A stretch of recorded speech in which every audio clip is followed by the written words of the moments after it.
sleeping bags, and That it was great. it. Yeah. Love it. So have you all ever had advice, somebody gives you advice about your relationship and it just backfires? Can you think of anything? I know that sometimes we all like to give advice, and usually you try to be helpful. So there is a woman, her name is Laura Doyle, and she has a radio show, and she also wrote a column for the Huffington Post. And she says that there are certain pieces of advice that can wreck your marriage. One of them, and everybody says you should do this. They say when you're married or when you have a boyfriend, you should have a date night. You know, one night of the week that's special that you set aside to go out. And she says don't do it. It'll ruin your relationship. And she says that it is truly terrible advice because nobody ever felt special and loved when her husband said we should go out once a week to work on our marriage. I disagree with her on that one. Do you? Yeah, I mean, if you phrase it that way, clearly it's a problem. But I think what it is, it's just saying that we're going to take this time, we're going to commit this time together once a week so that we keep things fresh, that we keep it relevant, that we have time to talk face to face. I don't think it's like, oh, we got to go do this to work on our marriage. No. Here's the problem with advice, and here's the problem with giving advice, and here's the problem with taking advice. When you give advice, you're not telling the person this is what you need to do.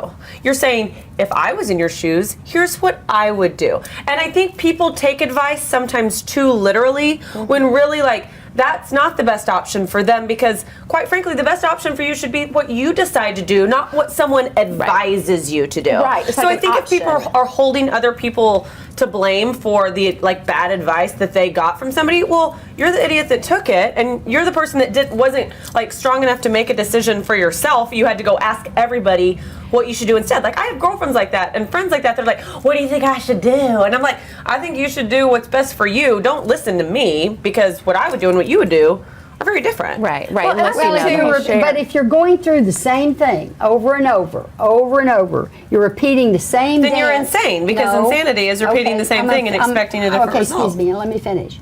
When you keep having the same events happen to you over and over, somebody breaks up, it's dumped again, then you got to take a look and say, maybe I need to be changing what I'm doing instead of hanging into my way is going to work, and maybe you need to take a look at what could I do to change the music.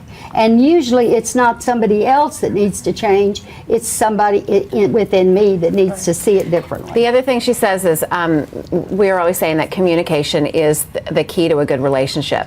Well, she's saying no, because she said the reason this advice is terrible is because we women typically understand it to mean that we need to talk more to get our man to understand. If we could just get him to sit down and talk about his feelings for hours, we think that will fix everything. And of course it backfires because men don't necessarily operate that way. So I guess as long as you are communicating in a way that's healthy for both of you, not just the way that we might think communication means, like, let's sit down, let's talk about your feelings. How are you feeling today, sweetheart?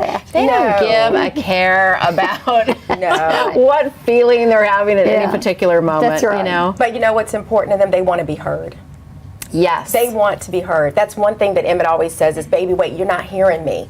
And I'm learning to listen more. Yes. Because you're right, as women, we want to talk. We want you to understand where we're coming from. We want you to get our perspective.